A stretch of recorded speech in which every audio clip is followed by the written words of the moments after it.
বিষ্ণু কি বলে দেখেন, তিনি বলেন কবি বাইতি ফি আ'লাল জান্নাতি লিমান হাসানা খুলুকাহ। আর জান্নাতের একেবারে হাইস্ট পিক অফ প্যারাডাইস, জান্নাতের সর্বোচ্চ স্তরে আমি একটা ঘর বা একটা বাসভবনের গ্যারান্টি ওই ব্যক্তিকে দেই যে তার আচরণটা সুন্দর করেছে, যে সুন্দর আচরণের অধিকারী হয়েছে, তাকে জান্নাতের হাইস্ট পিকে আমি একটা বাসভবনের গ্যারান্টি দেই।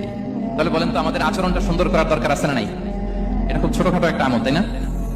কথা বলেন দক্ষিণ কোরিয়া প্রবাসী ভাইরা, আওয়াজ করে বলেন এটা কি ছোট আমল? দেখলে সালাম দিব, সুন্দরভাবে কথা বলবো, ভালো উইশ করব, হ্যাঁ, হিংসা জিঘাংসা অহংকার থেকে মুক্ত থাকবো, খিটখিটে মেজাজের হব না, অলওয়েজ স্মাইলিং ফেস থাকবে আমার, হৃদ্যতাপূর্ণ আচরণ। এই কাজটা কি ছোট আমল? আওয়াজ করে বলেন এই আমলটা কি ছোট না বড়? প্রিয় ভাইরা, বিষ্ণু ইসলাম সবার সাথে এরকম মাধুর্যতাপূর্ণ আচরণ করতেন, ছোট থেকে বড়, নারী থেকে পুরুষ, বন্ধু থেকে শত্রু, সবার সাথে সুন্দর আচরণ করতেন। এবং তার এই চমৎকার আচরণে মুগ্ধ হয়ে তার অনেক শত্রু মুহূর্তে তার বন্ধুতে পরিণত হয়েছে।